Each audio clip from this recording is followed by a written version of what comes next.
예. 예, 안녕하세요.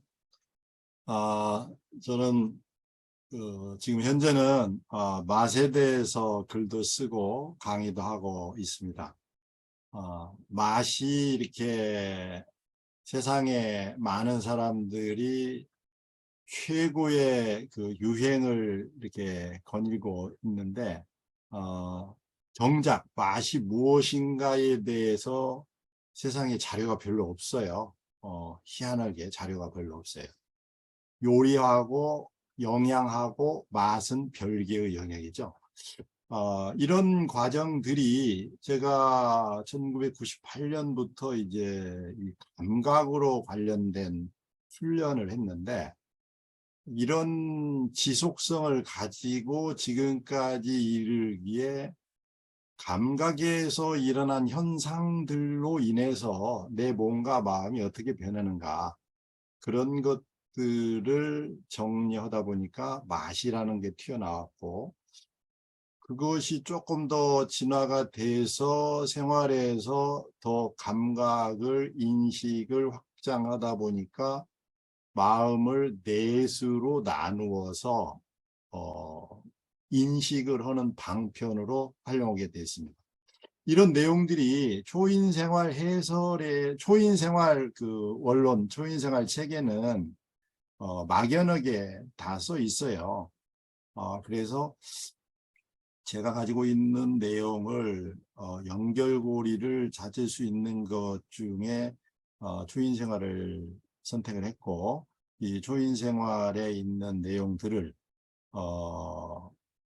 중요한 부분들을 찾아서 거기에 대해서 해석을 달면서 제가 경험했던 내용을 섞어서 설명도 드리고, 그 책 내용에는 그 세계적으로 유수한 국내외 세계적으로 유수한 100여 명의 전문가들을 의견도 반영이 돼서 그 가치성을 인정할 수 있도록 동조되는 말들을 찾았습니다. 그래서 그러면은 그 의식이라는 게 뭔가? 의식이라는 게 공부가 수행이 많이 됐다는 게 어떤 것인가? 이런 부분이 그 확립이 안 돼 있어요. 전 세계적으로. 전 세계적으로. 의식이 뭔가를 연구하는 팀들이 집단적으로 학자들이 연합을 해가지고 지금도 하고 있다고 그래요. 철학자, 신경과학자, 종교학자, 아주 다양한 팀들이 지금 하고 있다고 그러는데, 의식이 정립이 되면 그 척도가 좀 더 뚜렷해지면서 우리 인류의 전체 의식이 높아지리라고 생각을 해요. 그런데 제 관점에서 의식의 척도를 어떻게 하면 확인할 수 있고, 이 의식의 척도를 확인할 수 있다는 것은 의식의 진화를 이루어낼 수 있다는 것으로 저는 생각을 하고 이 책을 정리를 했습니다. 그 사람이 가지고 있는 마음속에 생각이 주도하는 시간이 대부분인데, 그 생각을 어떻게 관리하는가에 따라서 그 사람이 가지는 보편적 의식의 정도가 나타난다고 저는 이렇게 정리를 했습니다.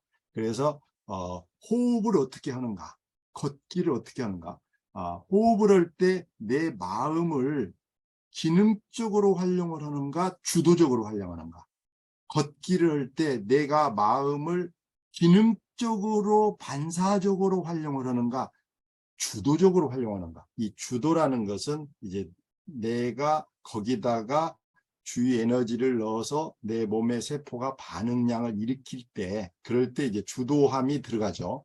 인식할 때, 맛을 인식할 때도 마찬가지죠.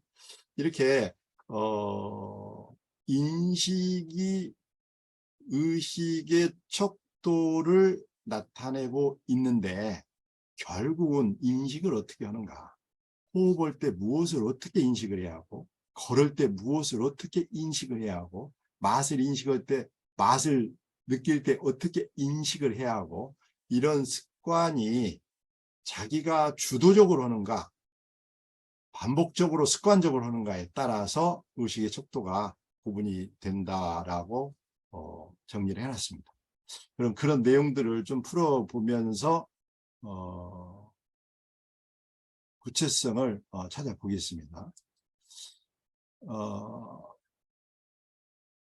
지금 우리가 태어나서 탄생해가지고 이제 생활에서 일어나는 건 뭐 대부분 관념이죠. 관념. 그래서 진화로 일어나는 사람이 있고 생각 속에서 그 관념화된 생각 속에서 평생을 가는 사람이 있죠.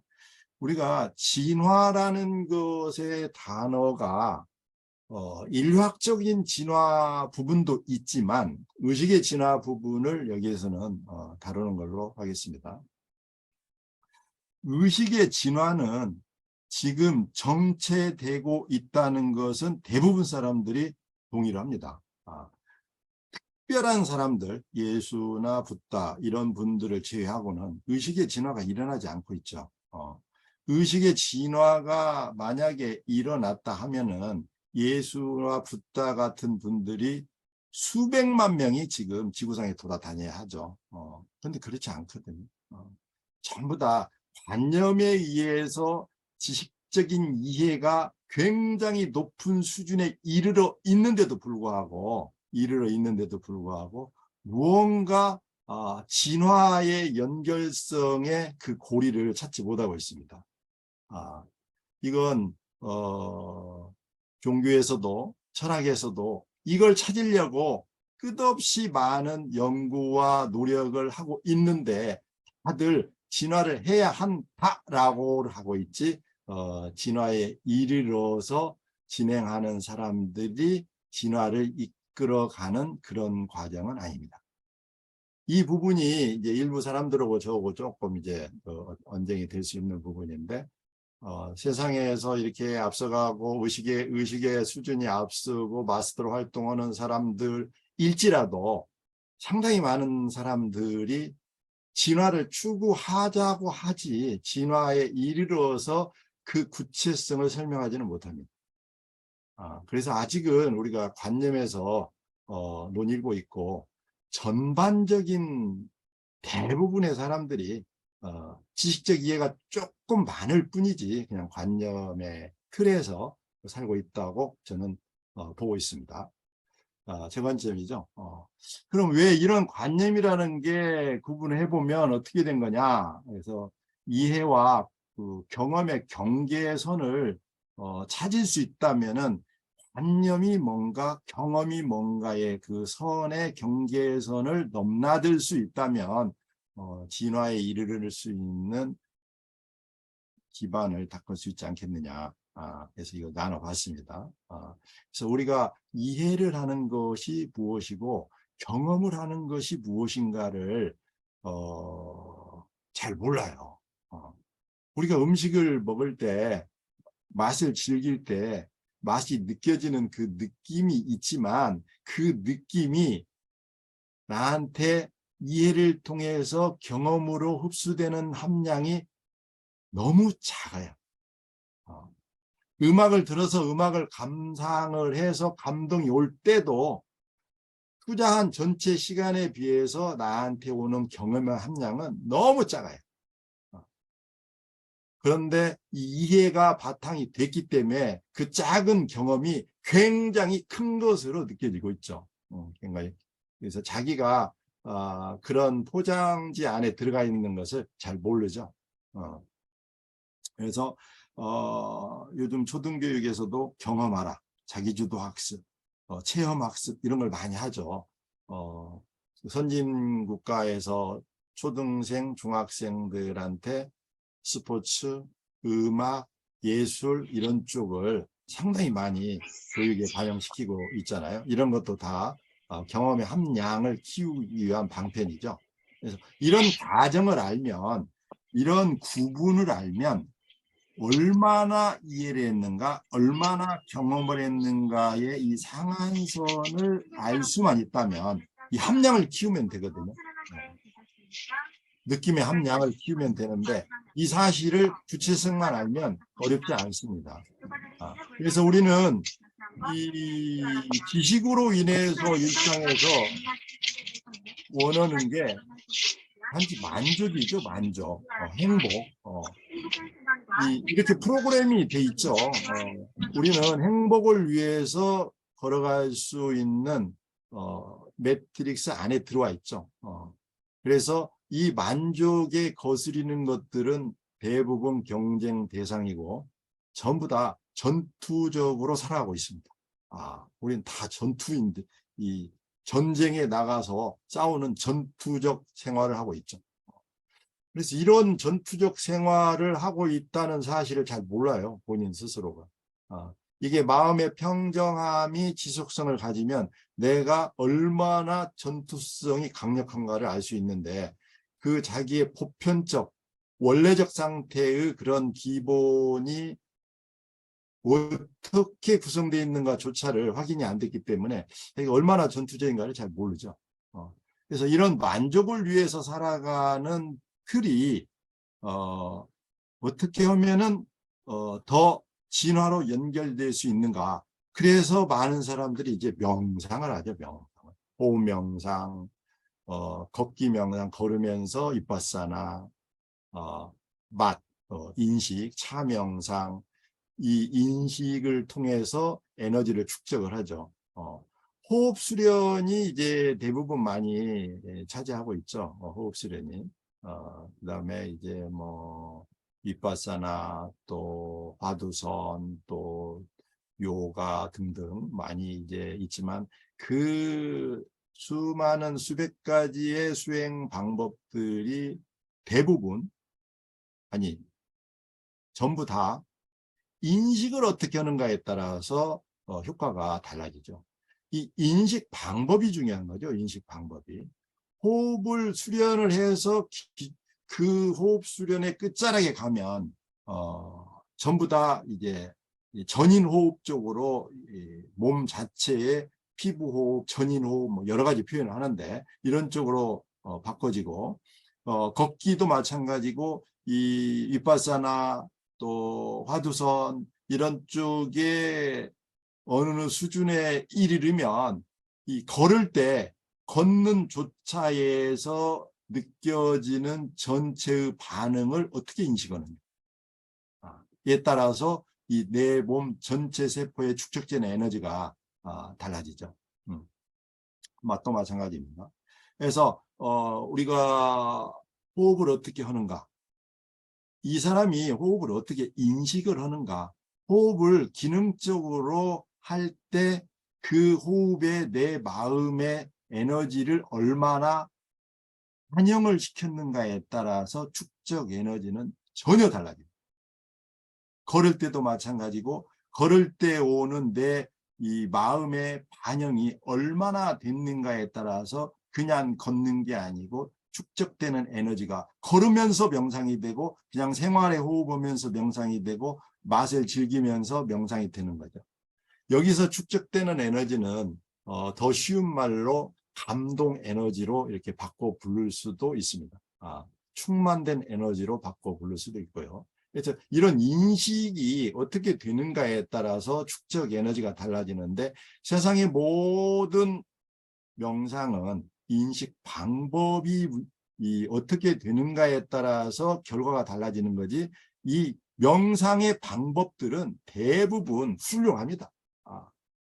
그것을 어떻게 성실하게 길게 오래도록 할 수 있는가 앞선 경험하신 분들이 얼마나 이렇게 지도를 잘 해주는가에 따라서 이제 달라지지만 결국은 인식 방법이거든요. 이 인식 방법을 알면 세상에 어떤 수행법을 갖다가 활용을 해도 효과가 매우 좋습니다. 그래서 이 인식 방법의 중요성에 대해서 오늘은 많이 거론을 할 계획입니다. 우리는 이제 자유의지가 고정돼 있어요. 자유의지를 활용하지 못한다. 자유의지를 활용해야 한다. 이게 학자들 간의 이제 의견이 굉장히 많은데 어떤 학자는 우리는 자유의지를 전혀 못 쓰고 있다. 아니다. 쓰고 있다. 지금도 언쟁이 많이 있습니다. 이 부분이. 이 큰 틀에서 보면 우리는 자유의지가 대부분 고정되어 있고 일부분만 사용을 하고 있습니다. 아주 일부분만. 무언가를 인식을 할 때 인식이 일어나는 최초의 0.017초 0.01초 단위에서의 내 마음의 의도와 주의 에너지, 이때 일어나는 자유의지 함량은 너무너무 작습니다. 너무너무. 그래서 그 함량을 하루 종일 쓴 것을 다 합해도 얼마 안 돼요. 아까 말씀드린 축적 에너지가 연결이 잘 안 돼요. 그래서 이 삶의 기반은 이런 전투적인 부분이 바탕에 깔려 있고, 이렇게 깔려 있는 데에서 정형화된 사회적 질서에서 정보와 지식이 규격화되어 있는 거에서 활동을 함에 있어서 자유의지는 고정될 수밖에 없죠. 이게 수천 년간 이래 왔습니다. 노아 단군 시대를 마무리하고 그 이후부터는 우리 인류는 자유의지가 고정돼 있어요. 특별히 수행한 사람들, 특별한 예수부터 이런 분 제외하고는, 초인들 제외하고는 자유의지가 고정이 풀어져야 자기의 에너지를 활성시킬 수가 있습니다. 그래서 자유의지를 어떻게 풀어내는 건가, 이런 부분도 조금 말씀을 드리겠습니다. 진화가 어떻게 일어나는 건가? 진화는 아주 쉽고 간단한 이론으로 풀어보자면 인식을 지속하는 겁니다. 인식을 지속하는 거. 인식을 지속하면 대상이 어떤 것이 됐든 곧바로 무나 공이나 텅 빈 상태가 됩니다. 그것을 인식을 하면 그러면 이럼에도 불구하고 이 공, 무, 텅 빈 상태가 일어남에도 불구하고 이때부터 인식이 의도가 들어가서 또다시 공상태를 인식을 지속하면 공상태가 이렇게 확장이 됩니다. 공이 확장이 되죠. 이럼에도 불구하고 인식을 지속하면 공이 더 다양한 확산이 일어나고, 이럼에도 불구하고 인식을 지속하면 입자가 아주 밀실해지죠. 공의 입자가. 이렇게 공을 물고 늘어져서 끊임없이 밀실해진 공의 입자를 지속을 하고, 또 현상이 일어나는데도 불구하고 지속을 하고, 최소 단위의 조밀한 영역까지 들어갔는데도 불구하고 인식을 지속하고, 이 인식을 일으킬 원인이 생성되지 않아서 여기서 정체가 일어나는 데가 이제 산매에 들어갔다고 하고 의식이 끊어졌다고 하고 이런 현상들이 막 일어나죠. 이때는 인식을 지속할 수가 없어요. 어떤 우주와 합일이 되어 가지고 인식을 일으킬 자기의 신념이 생성되지 않아요. 이런 상태에서.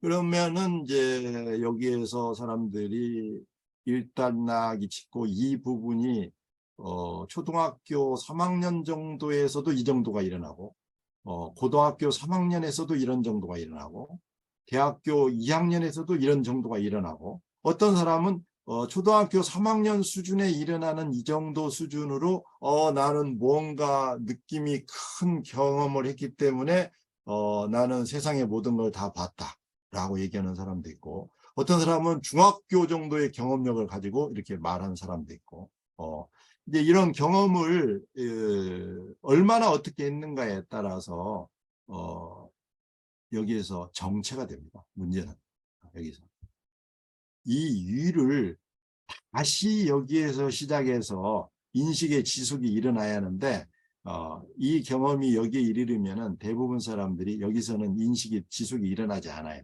그래서 이 생에는 대부분 여기서 스톱하죠. 브레이크에 걸리죠.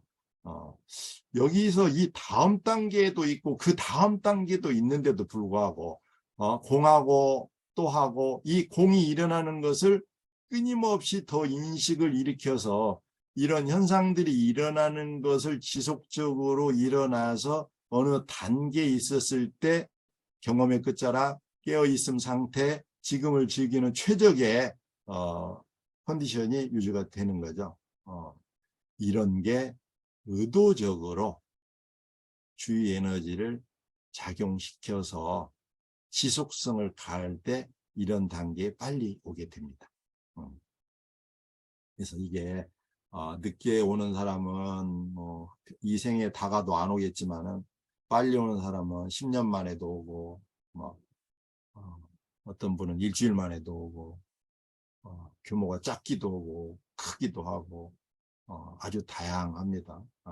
그래서 세상 사람들이 종교하고 상관없이 수행하고 상관없이 이런 상태에 이르는 사람도 많이 있고 어떤 무슨 명상을 뭐 특별한 걸 해가지고 이런 단계에 온 사람도 있고 아주 다양성을 가지고 있지만 결국은 이런 과정을 통해서 이 즈음에 온 것이죠. 이제 이런 것들이 결국은 이제 내 안에서 진동으로 일어납니다. 이 공허한 상태가 지속이 계속되면은 내 세포들이 충만이 지속이 돼가지고 지복이 이어져 가죠. 이런 상태가 그 전에 생각했던 그 전에 가졌던 나하고는 다르죠. 근데 이런 상태가 일어난다 하더라도 이런 상태를 또 계속 지속이 되면 이 나는 더 변화가 되죠. 이런 변화가 일어나지 않고 그저 지식적 이해로 변화되는 것은 그냥 지식적 이해의 변화입니다. 이렇게 변화된 나는 내 몸의 세포들 하나하나 속속히 체화가 되기 때문에 나의 근간이 흔들려서 변화가 일어나는 거죠.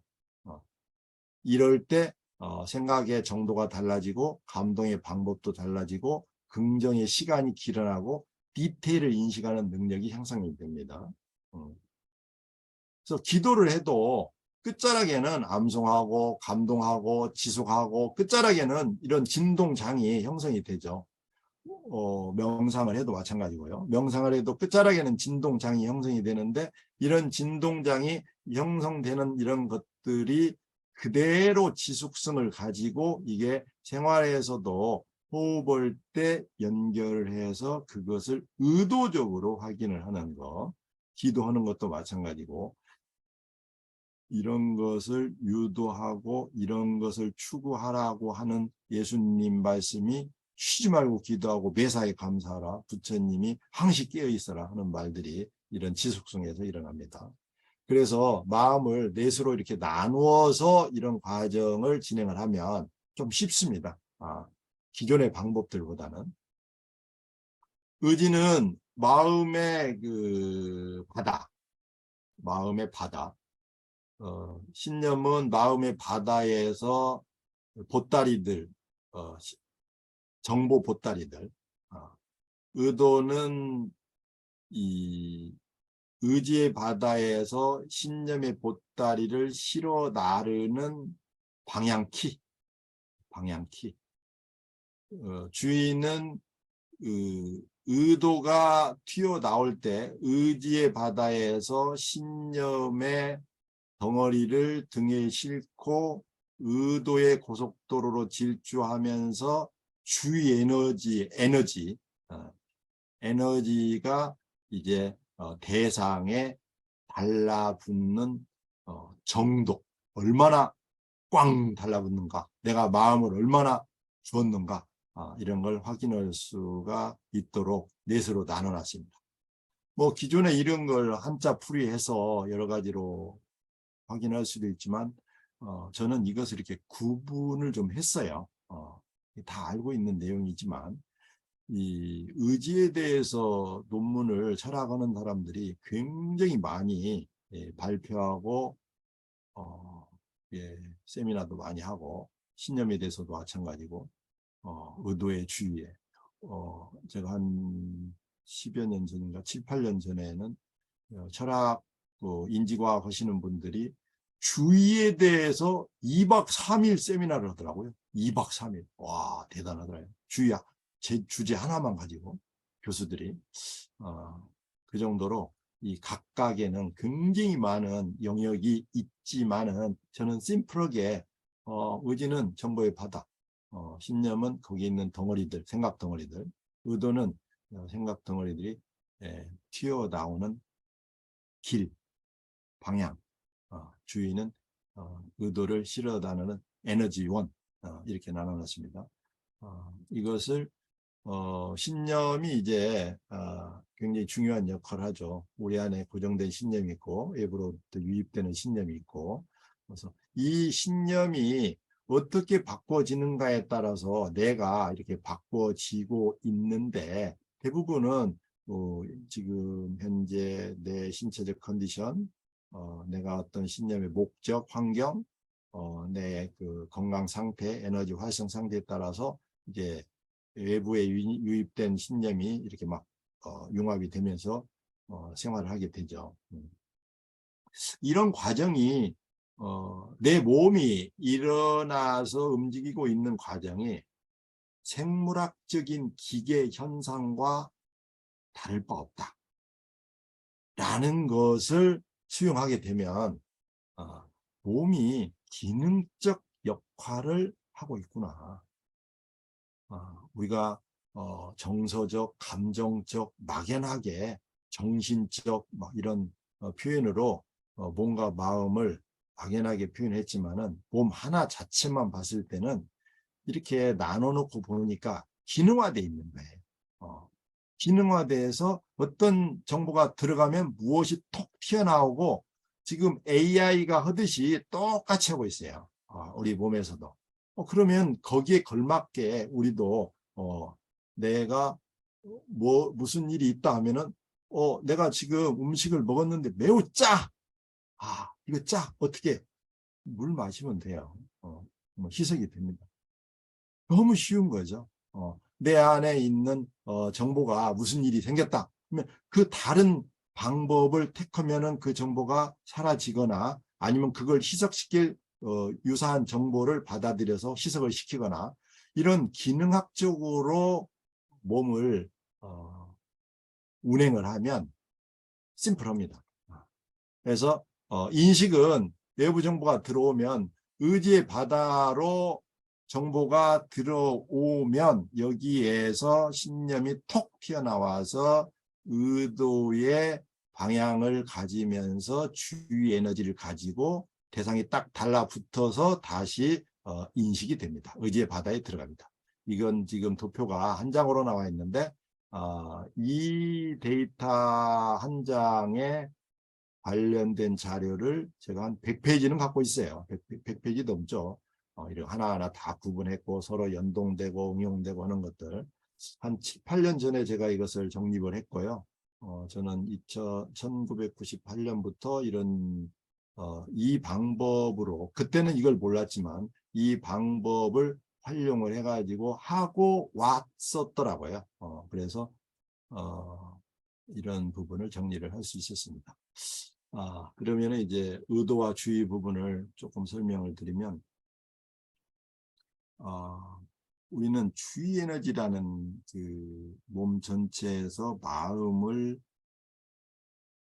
대상에 보내서 그 대상의 반응이 올라오면 이해가 되는 그 에너지원, 이 주의 에너지가 중요하죠. 주의 에너지가 의도를 타고 대상에 달라붙었을 때 이런 일들이 일어나는데, 이제 관조가 일어나는데, 이런 관조는 의도와 주의를 어떻게 다루는가에 따라서 관조가 조금 일어나기도 하고 많이 일어나기도 합니다. 비파사나 메타인지, 구글의 명상 프로그램이 마음 다루기죠. MBSR 이런 것 전부 다 관조에 관련된 건데, 이 의도와 주의를 어떻게 다루는가에 따라서 이 관조 현상이 조금 일어나기도 하고 많이 일어나기도 하고. 근데 심플해요. 이 의도를 대상에 정확히 설정을 하고 주의 에너지를 강력히 밀어 넣으면 관조가 일어납니다. 관조는 이것을 관조에 훈련을 해서 일어나는 관조는 인스턴트고, 관조는 집중이 고도화되면, 집중이 지속이 되면, 의도와 주의로 지속성이 일어나면 저절로 일어납니다. 이런 걸 습관을 들이는 게 윗바사나고, 이런 걸 학습적으로 이어지는 게 메타인지고, 이런 걸 명상을 통해서 하는 게, 명상 프로그램으로 하는 게 구글에서 마음 다루기죠. MBSR에서는 이걸 응용해서 아주 다양하게 치유 효과를 일으키고 있고요. 그래서 우리가 세상의 경험은 내가 무언가를 했는데 그게 이해가 70%고 경험이 30%뿐이 안 했는데 이것을 경험을 다 한 것으로 착각하는 예가 많습니다. 이해가 30%고 경험이 70%일 때도 있죠. 외부적 정보가 들어와서 내 몸에 전체적으로 주의 에너지가 확산이 돼서 감동량이 얼마나 표현이 되는가, 확인이 되는가에 따라서 측정이 가능한데, 정확한 측정치는 알 수는 없죠. 알 수는 없지만 막연하게 추정을 해봅니다. 실제 우리가 음식을 먹을 때 보면은 추정컨대 경험량은 10에서 20%면은 굉장히 수준 높은 미식가입니다. 10에서 20%면 5% 이하가 많습니다. 음식을 먹을 때의 경험량이. 네. 음식을 먹을 때 대부분은 딴 생각을 하고 있습니다. 안 해요. 음식의 맛에 집중 안 해요. 마찬가지로 호흡 수련할 때, 윗바사나 할 때, 화두 잡을 때 실제 내 몸에서 경험되는 네트 시간은 얼마 안 돼요. 실제 측정해보면 본인들이 몰라서 그래요. 몰라서. 그걸 다 하는 줄 알아. 그걸 뇌파로 측정해보거나 그런 걸 하면 알 수 있겠죠. 의도와 주의를 활용할 때 금방 내가 말씀을 드렸는데, 의도가 대상에 정확히 이렇게 대상에 달라붙어야 주의 에너지를 밀어낼 수가 있는데, 의도가 막연하면 주의 에너지가 이렇게 흩어져 가지고 대상에 대한 이 인식이 제대로 올라오지 않습니다. 이 의도와 주의 에너지의 이 상관관계가 대상이 어떻게 달라붙는가에 따라서 여기에 학습법이 나오고 명상이 나오고 요가가 나오고 음악 예술이 나오고 스포츠가 나오고 이 안에 다 있습니다. 이걸로 이것을 어떻게 하는가에 따라서 아주 재밌는 부분이죠. 이게 이걸 의도와 주의를 다루는 연습을 잘하면 우리가 결국은 어느 누구든 의도와 주의를 다루는 방법이 약간씩 차이가 있을 뿐인데 최고에 이르는 사람들은 의도를 이렇게 쓰고 그 다음에 이르는 사람들은 이렇게 쓰고 주의 에너지는 이렇게 쓰고 이럴 것이 다를 것뿐이지 전부 다 의도와 주의 다루기입니다. 이걸 다루는 방법을 조금 알면 재밌습니다. 그래서 이런 의도와 주의가 집중이 계속되면 무슨 일이 일어나냐? 긍정적인 감정이 만들어지죠. 기분이 상승되고 뭔가 마음이 편해지고 의도와 주의 에너지만 가지고 놀면은 이 몸이 좋아지고 행복해져요. 행복한 감정이. 신경계가 상당히 정보 전달력이 좋아지죠. 그래서 막 웅성거리기도 하고. 그래서 이런 메타인지적인 집중 현상이 일어나는데 이거 말고도 집중이 연속되면은 굉장히 많은 일들이 일어나는데 처음에는 의도가 크게 대상에 달라붙었다가 집중이 지속력이 계속 길어지면 의도는 줄어들고 주의 에너지가 커집니다. 그게 감동으로 이어집니다. 라고 저는 표현하고 있습니다. 그래서 이 감동이 행복이 지속이 되면 감동이 일어나죠. 뭐 0.5초 행복이 일어나면 감동이라고 하지 않죠. 행복이 일정 시간 일어나면 이제 내 몸에 진동장이 형성이 되죠. 기쁨, 감사, 즐거움 이게 다 감동이 만들어져서 즐거울고 감사하고 기쁘고 행복하고 이런 것들이 전부 다 몸에서는 하나의 현상, 아까 제가 말씀드린 몸은 생물학적인 기기에서 일어나는 진동장, 감동으로 인해서 진동장이 일어나는 것이죠. 이게 지복이죠.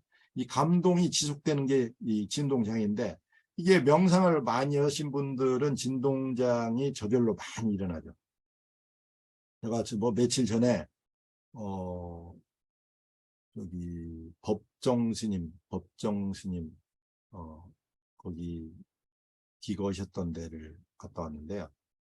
그 성북동에 있죠. 그 법정 스님이 계셨던 그 마루턱에 앉아서 한 2, 30분 앉아 있었는데 진동장이 굉장히 많이 이렇게 일어나고 있더라고요. 그래서 이분이 수행을 엄청 많이 하셨구나 라는 것을 제 딴에는 생각을 해봤습니다. 돌아가신 다음에 그 여운의 진동이 거기에도 그렇게 잔류량이 많이 남을 정도면 수행을 굉장히 많이 하신 분으로 생각이 듭니다. 제 자신이 일어난 진동이 주변에 동조를 일으키죠. 주변에 내 의지하고 상관없이 일으킵니다. 진동. 생물학적 기기 현상으로 봐야 합니다. 이런 것들은 지구하고도 연결이 되고, 내가 진동이 작으면 적게 일어나겠죠. 진동이 많으면 많이 일어나겠죠. 이제 이런 부분들을 이제 이론 뉴에이지 같은 데에서는 자신의 진동이 얼마 일어나지도 않는데 주변의 진동이 많이 동조된 것으로 착각해 가지고 뭐 우리는 서로 사랑이다, 뭐 지구와 우리는 하나다, 뭐 우주가 하나다. 자신의 진동이 일어나지도 않는데 이걸 많이 일어나야 많이 일어난 만큼 진동이 동조가 되죠. 만큼. 이게 중요한 건 내 안에서 일어난 현상이지 말로 한 것들은 효능이 관념화돼서 이렇게 많이 이렇게 안 가죠. 그래서 우리가 생활하는 마음의 구조가 의지의 바다에서 신념이 나오는데 주위 에너지가 계속 톡 튀어서 의도를 가지고 주위 에너지가 대상에 탁 달라붙습니다. 이런 지도 하나가 마음에 정리가 돼 있으면 세상을 보고 느낄 때 단순해집니다. 그냥 뭐 한 생각이 없이 내가 좀 더 그것을 많이 에너지를 보내서 더 느끼게 하거나 덜 느끼게 하거나 아주 심플하게 조절을 하면 됩니다. 맛에 있어서 맛이 굉장히 영역이 방대합니다. 맛이. 환경적으로 접촉이 일어날 때 이 맛의 반복 현상에 의해서 우리가 이렇게 전체적으로 만족을 일으키는데 복잡합니다. 알면 알수록 복잡합니다. 이 하나님에 대해서 잠깐 말씀을 드리면 여기서는 이제 초인 생활에서는 하나님이라고 나와 있는데 이 하나님이 초인 생활에서는 뭐라고 나와 있는 거니? 우주의 본질, 무의식, 원래 상태, 여기서는 이제 표현상 하나님이라고 했습니다. 우주의 궁극, 이런 뭐 하여튼 그런 말을 이제 쉽게 하나님이라 이렇게 표현을 했습니다. 이 하나님의 영역은 그 물질과 영과 숨결로 나눠져 있고 이 하나님의 영역이 이 숨결을 통해서 우리 사람들한테 연결이 되는데 사람 또한 몸과 마음과 마음의 영과 마음의 숨결로 이렇게 이루어져서 서로 교류가 일어나고 있다는 것을 표현했습니다. 이게 다 지금 이런 초인 생활에 있는 내용입니다. 이런 내용. 아주 이 초인들이 이런 말씀을 하신 게, 저는 이제 놀랬죠. 초인 생활에 이런 내용을 제가 이렇게 정리를 했지만, 이제 그 당시에는 놀랬죠. 이런 말씀. 예, 우주 물질에 하나님의 영이 깃들어 있고, 그 숨결을 통해서 우리가 공급을 받고 있죠. 공급을 숨결을 통해서 우주 에너지를 근거로 갖고 인문학적으로 지금 설명을 하는 겁니다. 뭐 양자역학, 복잡, 우주물리학 그런 복잡하지 않고 인문학적으로. 그리고 우리가 명상을 했을 때 사람이 가지는 에너지가 우주의 하나님의 영과 교류를 하게 돼서 그게 다시 자신한테 이렇게 내려오는 것을 표현했고요. 하나님이라는 존재는 우주 물질, 영, 숨결, 이 존재 자체가 전체가 합쳐져서 하나님이라고 이렇게 표현했습니다. 초인 생활에서는 이렇게 나오죠. 초인 생활에는 제가 이거 푸른 것이고요. 예, 나가 누구냐? 나는 몸이라는 게 있고, 예, 마음이라는 게 있고, 마음이 움직임의 영향력을 범주가 있는데, 그 믿음이 있고 숨결이 있는데 이 세 가지가 합해서 내 영이라고 불리어지고 이 영이 나를 대신해서 우주와 교류도 하고 이 자체가 영속성을 가지고 몸의 마음의 이 숨결의 삶에서의 행동 양식이 영으로 존재해서 아까 말씀드린 법정 스님이 이렇게 에너지를 돌아가신 지가 꽤나 됐는데도 불구하고 에너지를 남기고 흔적을 남기고 간 게 이 영 에너지가 우주 에너지고 우주 에너지랑 결합이 돼서 진동장이 지속성을 가지고 있다고 저는 생각합니다.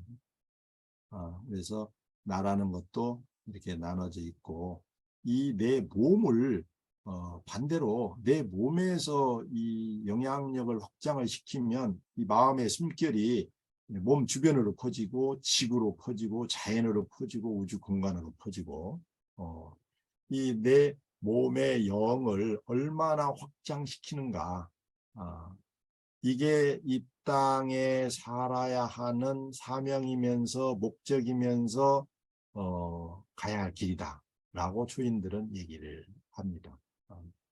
그래서 내 몸에 흔적을 남겨야 에너지 흔적을 남겨야 이런 일이 일어나지 지식적 이해는 죽으면 땡이죠. 죽으면 그냥 그 휘발성으로 휙 날아가 버리죠. 그래서 이런 진화를 찾기 위해서는 별별 방법의 수행을 많이 이렇게 찾고 있고 지금 전 세계적으로 2019년 기준에서 어떤 통계 자료에 의하면 약 한 5억 명 가까이가 명상을 한다라고 이렇게 나와 있더라고요. 2억 명에서 5억 명 정도가 명상을 하는 사람들이 있는데 계속 늘어나고 있다 이렇게 표현을 하더라고요. 진화의 핵심은 초인 생활에서 나온 내용이기도 하지만 그 초인 생활 해설을 보면 진화의 핵심에 대해서 설명을 다양한 각도에서 하고 있는데 의도적으로 그것을 계속 확인하는 것 이것이 진화의 핵심입니다. 아주 심플해요. 이 말을 더 한마디로 쉽게 말하면 집중을 지속하는 것입니다. 이게 진화를 하는 데는 신념이 필요하죠. 신념이. 네. 우리는 진화를 해야 하고자 하는 그 마음의 설정이 안 돼 있어요. 진화를 하고 싶은 사람이 별로 없어요. 물어보면 진화 얘기 안 해. 진화, 야, 무슨 이제 세상적으로 명상 뭐 이게 안 하고 전투적으로 전투적인 삶을 주로 얘기하죠.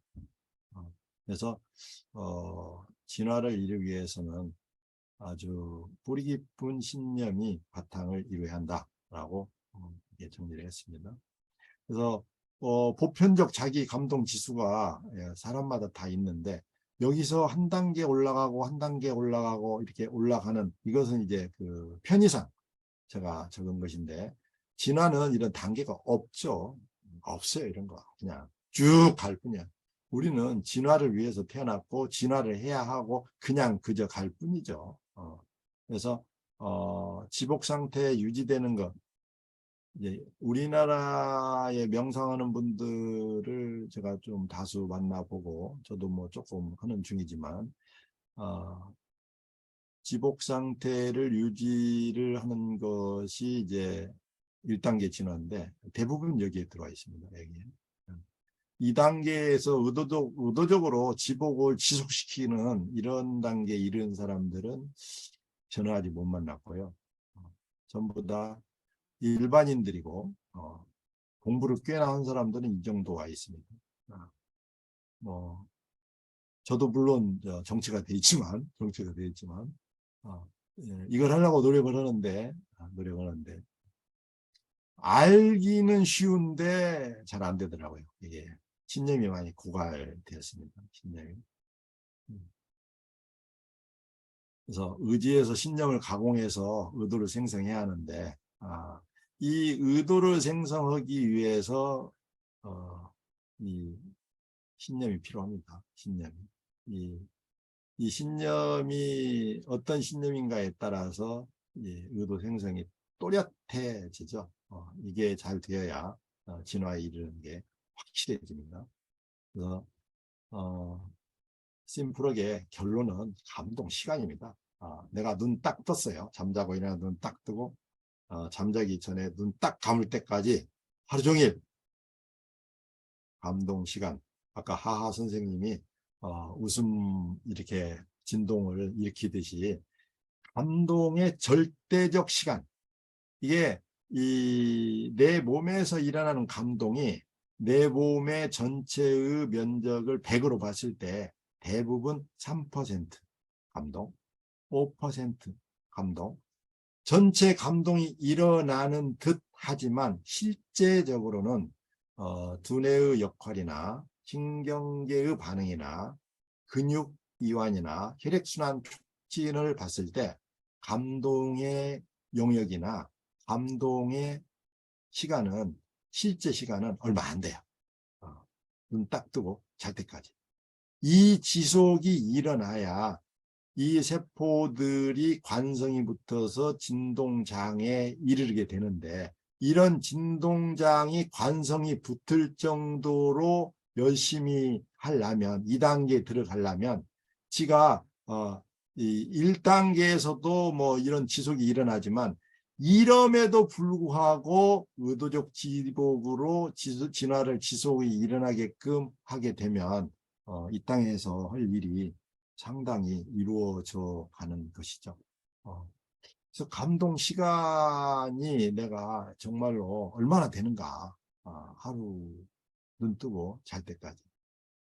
세상의 이론을 다 얹어가지고 얼마나 내가 감동의 시간을 늘리면 좋은가를 합리화시켜서 신념으로 만드는 게 우리가 하는 놀이죠. 이 감동 시간이 의도를 일부러 만들어내서 보편적 진동장을 확장시키면 이건 2단계 진화 이상이죠. 2단계 진화. 그래서 감동 시간을 내가 무언가를 해야 감동이 일어나거든요. 그게 이제 우리의 매트릭스죠. 그런데 우리 하하 선생님이 그냥 묻잖아요. 감동을 조건 없이 만들어버려요. 조건 없이. 네. 그러면은 이게 내 몸 세포 전체가 이 의도적으로 내가 만들면 되거든요. 진동장이 보편적 진동장의 함량이 커져가지고 가죠. 그래서 뭐 이제 감동의 순도는 다양하게 나눠져 있습니다. 감동의 순도는 내가 어떤 감동을 했을 때 어떻게 확장성을 가지는가는 감동의 순도가 굉장히 다양하게 나눠져 있어요. 그런 것도 하나씩 찾아서 즐기면 좋습니다. 감동을 하게 되면 공상태가 오죠. 공상태가.